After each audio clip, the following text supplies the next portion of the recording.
I was laughing at somebody recently. I was thinking about them and thinking about some of the experiences that I've had in life and how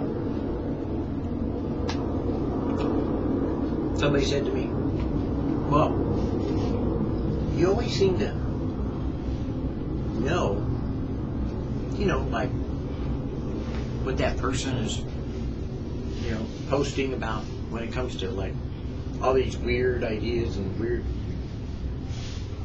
concepts and philosophies, and you could say theologies and stuff.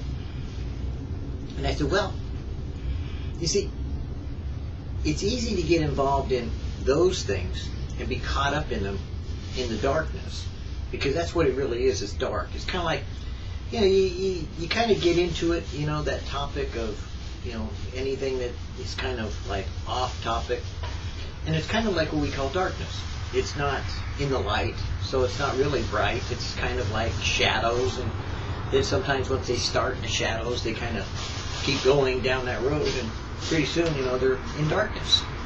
And they're calling that light. And I find that if I join them in the dark, then sure enough, if I sit in the dark long enough, it looks like light.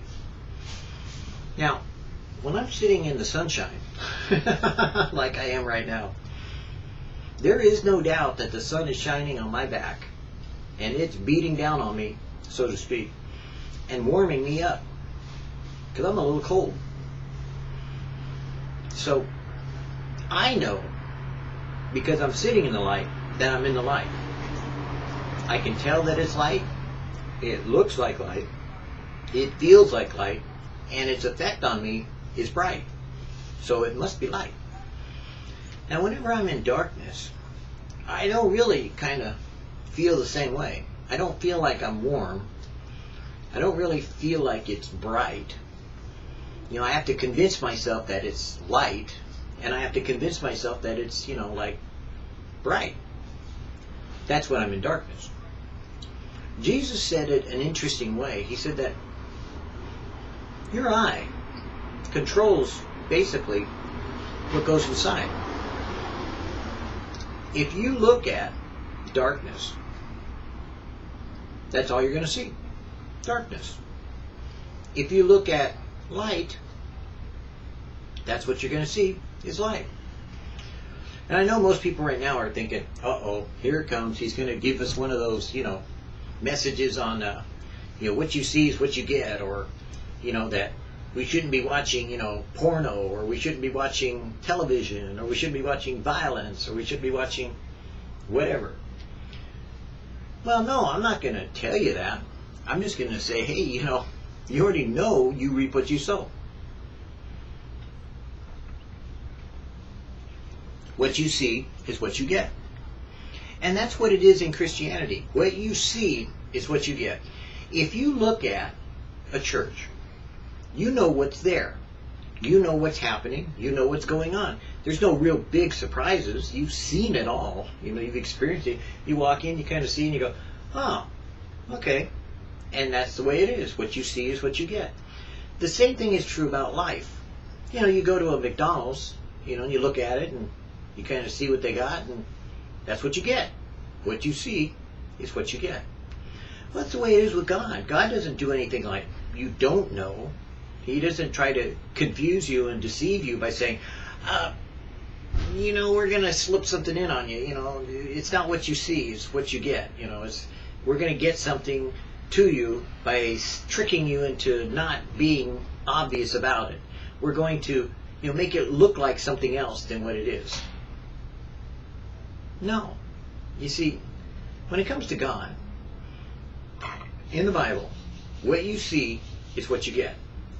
Now, if you're kind of like one of those Old Testament kind of people that, you basically think that God is cruel and mean and unjust and he kills people and devours them for fun, well, when you die, what you see is what you get. That's what's going to happen. You probably are going to get and meet God in that way. Because your perspective, well, that's a lot to do with your judgment, and what you see is what you get. So if you really want to know about God, you kind of have to look at something to see what you're going to get. And that's why God said, look, I understand that you only look at darkness and you don't have a clue of who I am. I told you before who I was and you didn't get it. I said, I will be what I will be, I am that I am. And you didn't kind of get a hold of that one. So we're going to make it simpler. I'm going to send you some of my prophets and we're going to warn you what not to do and what to do. Well, yeah, you didn't get that one either, because, sure enough, what I told you not to do, you did. Sure enough, you paid the consequences. So maybe if I send my son, I'll get a better response here, that way what you see is what you'll get. When you have seen Jesus, that's what you get. You see, God the Father is big enough, smart enough, and wise enough to know that we really don't get it too well. We're not the brightest chip on the block, We're not actually that smart as much as we think we are. We're actually kind of stupid because we usually sit in the dark, act in the dark, talk in the dark, and think the dark is light. And then we think we like it. At least until we get in the light. And at first, I'll admit, that light is kind of bright, so it kind of takes some getting used to. Well, Jesus, we're told, came into the world to bring light. To bring understanding and light to a subject that was dark and getting worse. Because religious people and religious leaders, people in general, they'd gotten kind of a darkened of mind, and darkened of heart. They kind of got so caught up into the evil stuff, the bad stuff, like violence and, the Roman occupation, and killing for fun, and killing for sport, and then, nudity and naked and everything else, and then perversions with worshiping the god of gluttony, and then worshiping the god of sex, and then the god of sensuality, and then the god of, they had a god for everything, whatever you wanted to get involved in, all you had to do was say, oh, I think today I'm going to go worship the god of Bacchus. Well, in order to worship Bacchus, you had to eat yourself silly. No, really, you had to sit down at a table and you had to gorge yourself, because that was the way that they celebrated the god of Bacchus. You engorged as much food as you could consume. You had to eat more than you could handle. And in those days, that if you actually were, ill-fortuned enough to go and have to vomit from eating all the wrong foods, it was treated as an honor, believe it or not, from the gods. Now, I'll admit, that to me is some pretty weird thinking. That's like sitting in the dark and trying to tell me it's light. So God said, look, I get it that you got all these gods and all these ways of looking at life and trying to make it into a god, kind of like what psychologists say people do about God himself. Well, no, they used to do that. And that's how they invented all these little gods, that they had running around for every emotion under the sun. They just invented a new one, so they could go party, because they wanted to get away with stuff. And that's what Romans said. The book of Romans really starts off simply by saying, look, let's be real. In the beginning, they knew God. And then they changed God into the image of what they wanted him to be as opposed to what he is. So rather than deal with God one-to-one, they created their own gods to deal with them like the way they wanted to believe in.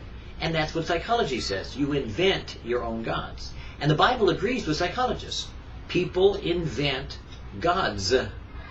But the one thing psychology fails in is that it doesn't recognize there is one God. Unfortunately, that's the only error really in psychology, basically, besides the premise that it's based upon some kind of sexuality frustration. But if you took a different school of thought from psychology and a different base, you could say, hey, psychology's fine, man. It's got some good things in it to deal with emotional reality of a physical being and the sensitivity of the persona as far as the intellect is concerned in dealing with certain stresses and issuances of frustration. Now, The Bible has an easier way to say it, obviously. But, if you really want to go intellect, you can. I mean, the Greeks did, So, hey, why not? Give it a shot.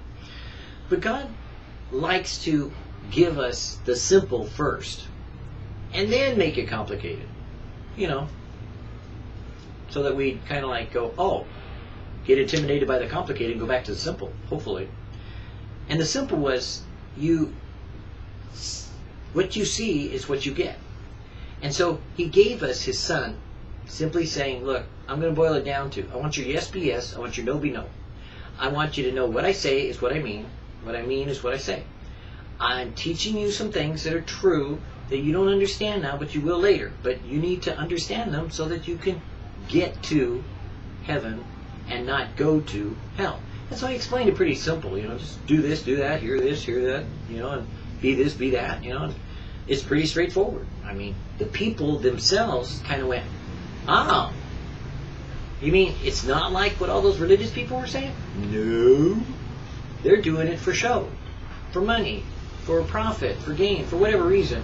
They're not doing it because they really care about God. And so the common people, even the sinners, kind of went, hey, I kind of like this idea.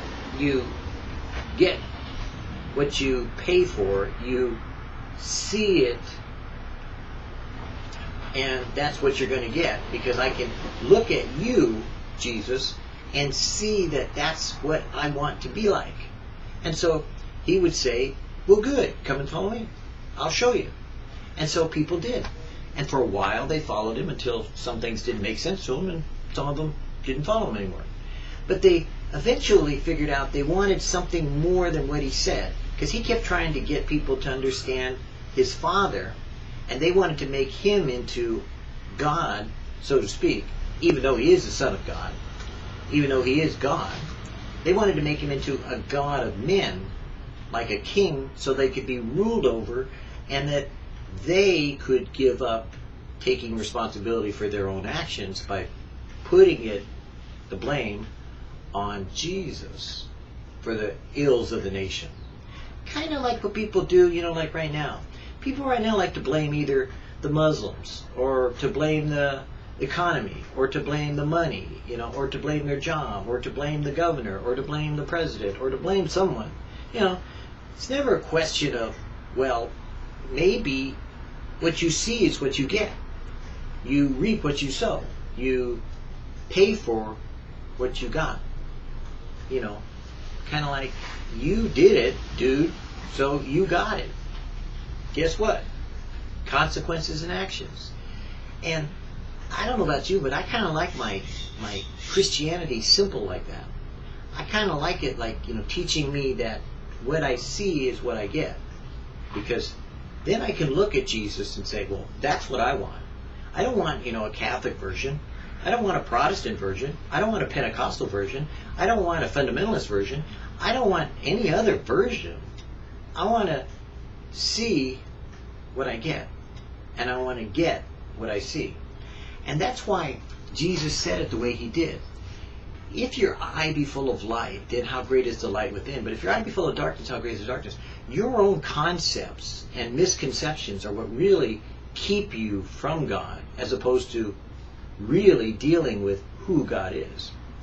God, in his own way, decided to prove who he was by choosing Jesus, because Jesus volunteered, but also because he chose Jesus to reveal himself. And he said, look at Jesus. This is my beloved Son in whom I'm well pleased. And Jesus told his followers, if you have seen me, you have seen the Father. So people like to tell me that they can't believe in something they can't see, touch, or feel. And I always tell them back, hey, I can. I can believe in something I can see, I can touch, and I can feel. Because when I see Jesus, I see the Father. When I talk to Jesus, I talk to the Father. When I hear from Jesus, I hear from the Father. Because the Father and Jesus are one. So, for me, 2 out of 3 ain't bad. Although, maybe he might just suddenly appear here any time now. And see, in the Jesus movement, there were people that said, they had seen Jesus. Now, I personally haven't seen him, but I personally have heard him speak to me. So like I say, 2 out of 3 ain't bad, you know.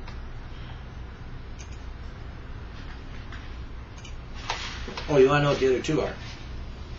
That's for another video. But whenever I think about it,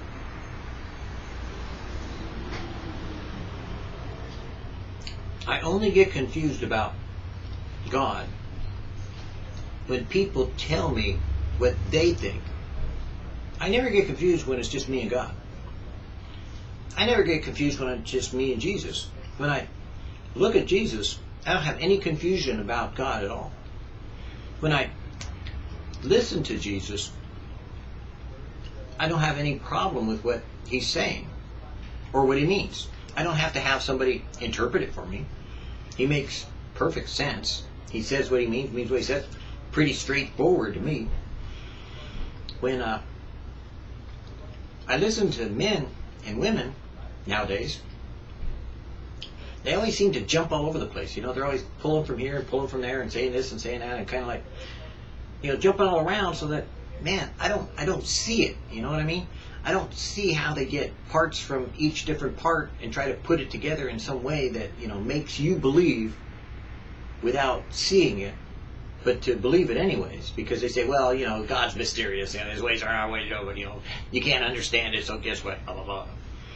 Well, maybe that works for them. Maybe they really need a lot of faith, you know, to believe in what they believe in. Maybe they get it that way, you know, because they have to have it in order to believe it. So they work it up and work with it until they got it. I'm kind of more practical, you know. I'm kind of a show me kind of guy, you know. I want God to show me and prove himself to me. Otherwise, hey, I don't want any of this religious stuff. I don't want to be a Christian. I don't want to be a Jesus freak. I don't want to be any of these things unless, God, you show me. So God said, okay, I will. And he did. He said, you see Jesus? Guess what? You're screwed, dude. Because I have revealed myself. Here it is. I'm not like, you know, hiding someplace, you know, being long distance, you know, communication, and, you know, you got to work your way to a priest and an elder and a deacon and all these other things. No, I'm dealing with you one-on-one, direct, you know. I sent my son so that you could. And guess what? What you see is what you get.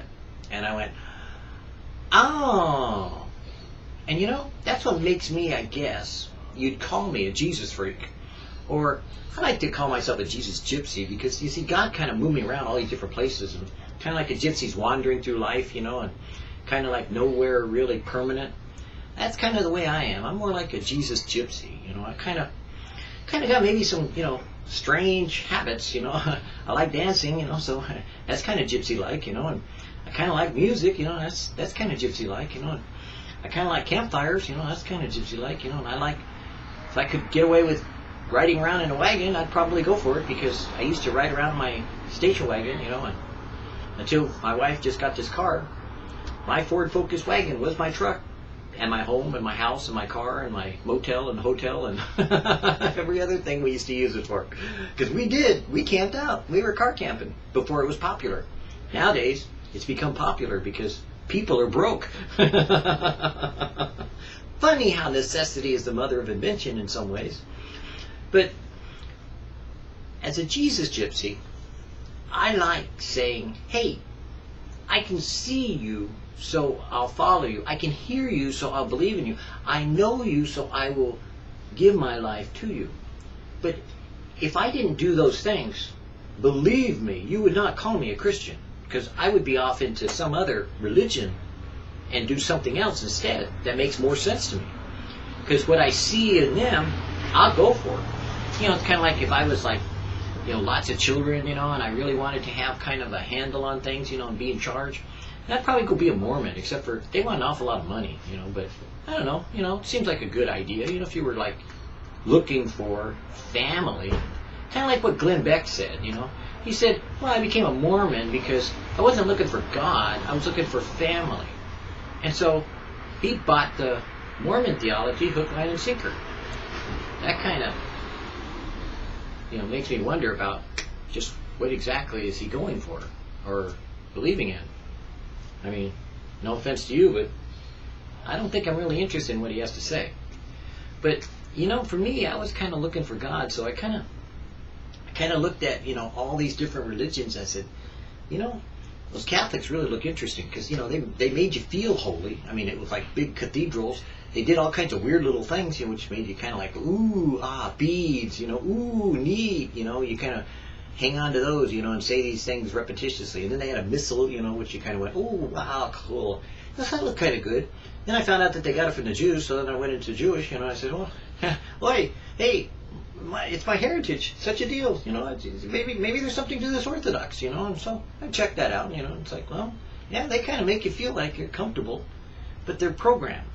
And you see, I'm kind of like a non-programmed kind of guy, I kind of like what Jesus said when he said, the wind bloweth whither it will, you neither know where it's coming from nor where it's going, so too is everyone led by the Spirit of God.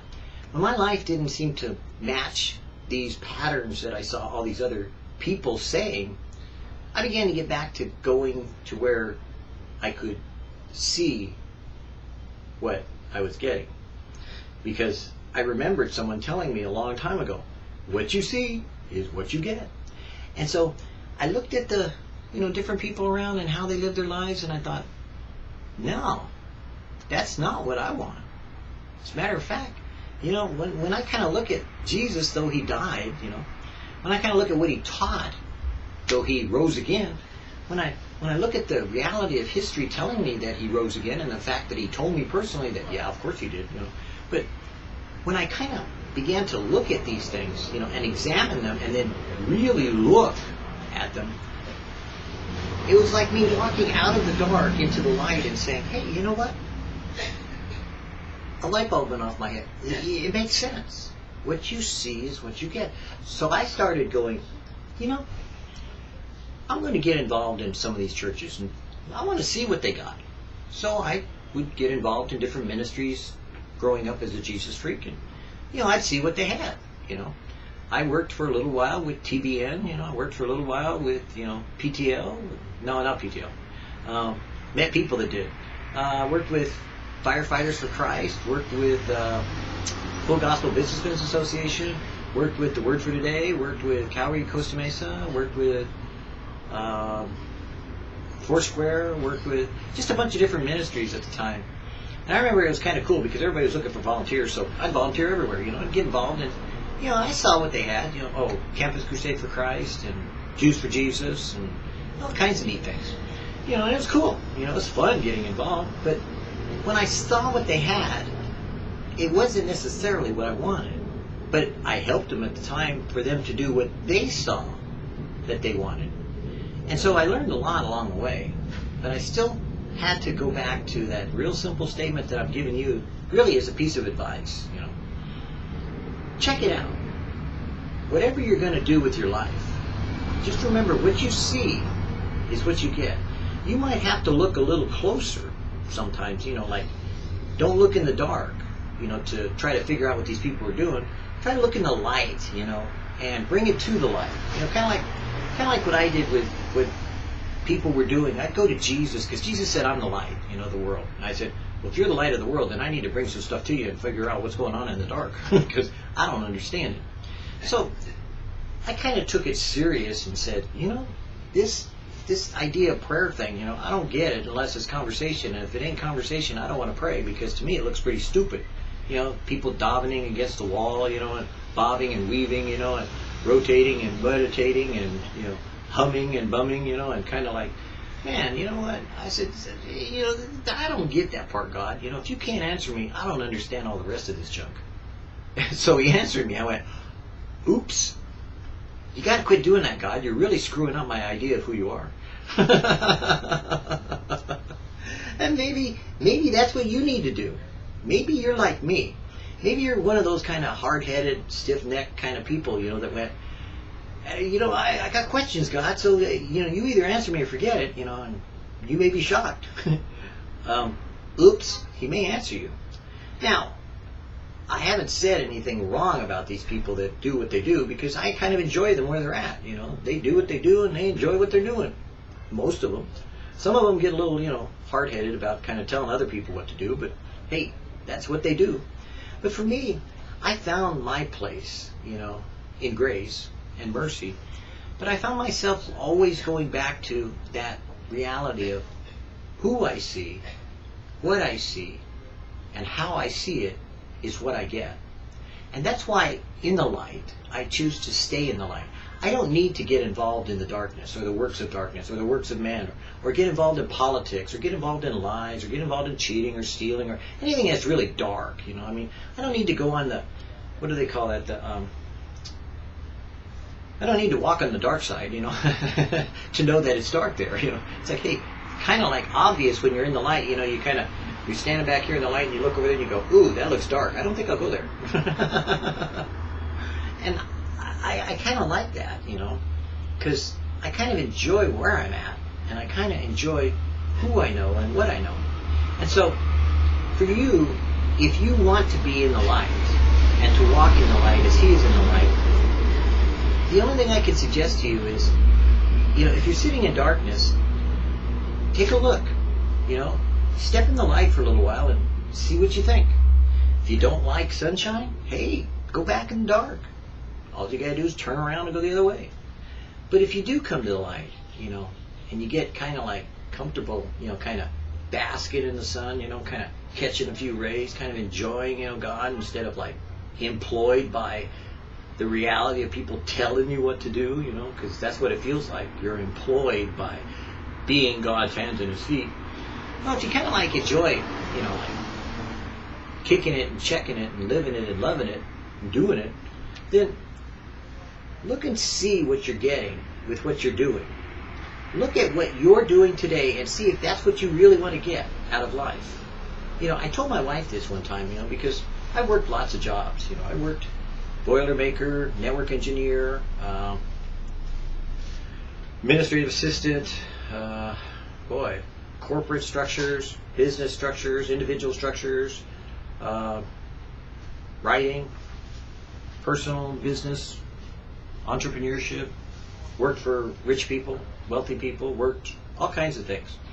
And I was always interested in them, because that's why I went after them in the first place, to see if I could get them, and then if I could get them, if I could make it work, if I could actually make money at it and live it and, do it. And for seasons I did, and I enjoyed them. I relatively accomplished everything I set out to do. There are a few jobs that I'll admit, I decided, pretty quickly that I can't do this. Like, a little over my head. And one of them was really over my head. I realized they'd have kept me around, but I knew I didn't know what I was doing. So I went, I don't think so. I'm out of here. But I knew, looking at my life and my job environment, that I said, I don't want to do this. I said, I know what I want to do. I said, now that I've reached that point of knowing what I want to do, and it took me, about 30 years as a Christian to figure that out, that I'm doing it. And that's what I'm doing with VidDevo. Since I've had the VidDevo ministry, God's given it to me, that I've enjoyed being allowed the privilege, of sharing that part of my life, that involves ministry with the videos, the VidDevo, and we have VidDevo now. VidDevo is really fun because I'm a writer, so, having written a few books, I now am enjoying writing devotionals in a very interesting, structured way, but in a way that's fun for me because it's free and I just pass them out. I don't want to make money or make a career out of it or a living off of it. I just want to do it because it affects people and inspires them. It causes them to see what they are going to get. They are very obviously aware that they're not going to be deceived in some way. And that's kind of what I like about what you see is what you get, because we take that approach in VidDevo. That's why we don't have professional cameras. And let me let you in on a little secret. If I had one, I would use it. If I could afford one, I would buy it. But we just use my little orbit sphere, and actually, being that it's a orbit sphere, orbit, and that is kind of like one ball on a long, straight and narrow stem on another kind of ball, so to speak, and some of you know what I'm talking about. it kind of fits symbolically for me. You know, I kind of like, okay, you know, I kind of get it. You know, Lord, God, you know, connected, you know, whatever, you know, me, him, you know. But anyways, enough of that. But with all that VidDevo is, you always see what you get. There's no pretense or contents. You know, what you watch me do, you know, if I'm eating breakfast, you know, or leftovers, it's what I do every day. If I, you know, share the Word of God in the mornings, you know, before noon, like normally I used to record from about, I don't know, 5 o'clock till, at least 5 o'clock at night, so that was 12 hours. And then after dinner and spending time with my wife, usually about 6 o'clock to 10 o'clock, so that's about 16 hours. You know, I used to record about 16 hours a day and post it and do things on the ministry with the web and all that stuff. And did that for a long time. You know, I even look back at those VidDevos now, and I asked my wife, I said, honey, we recorded a lot of them. She says, who's this we, white boy? It was me. Oh well. But you know, the point being is that it was a lot of work, you know. But it prepared for getting now the opportunity to enjoy. I mean, I enjoyed it at the time because it was just like, wow, it's just like one right after another, reading the devotionals and going on and on and on. It was like cool. You know, it was like constant word, you know, like Daily Light was Daily Light because it was from Daily Light.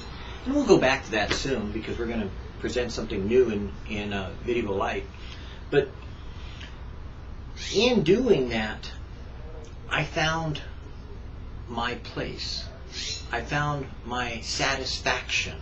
I found contentment in the reality of choosing what I saw as my life fulfillment to be.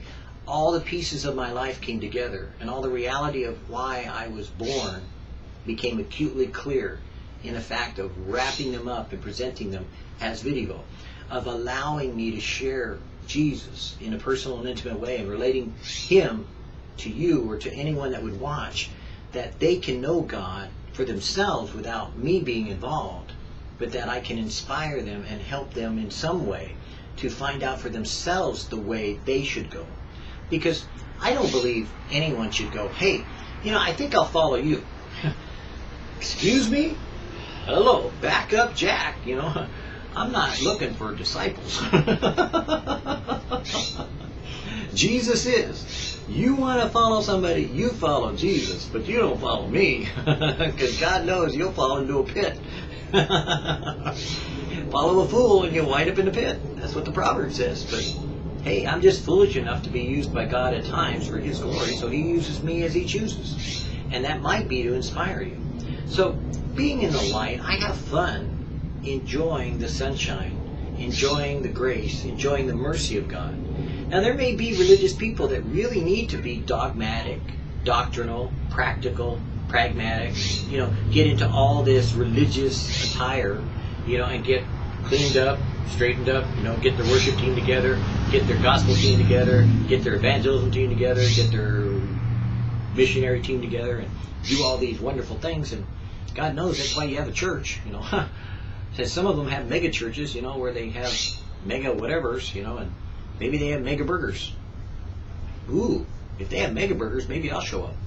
But for the most part, I like where I'm at.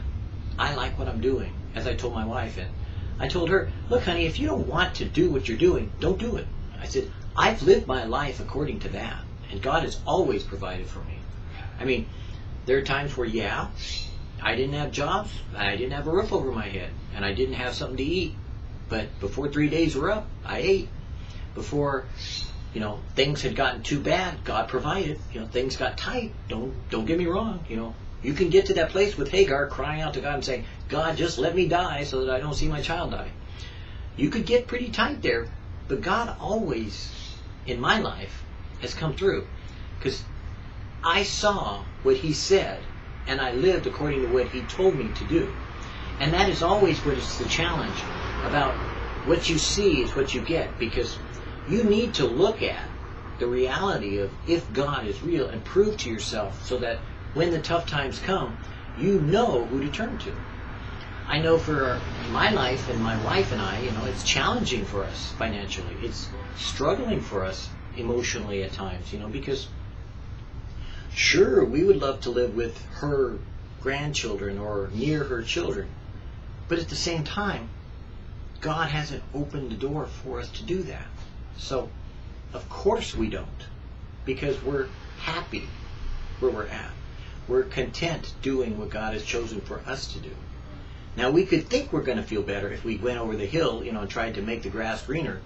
But I don't know about you, but I've tried those grass greener things, I've tried, jumping ship to see what the other boat looks like. I've tried, walking on wire to see if I could get across to the other side.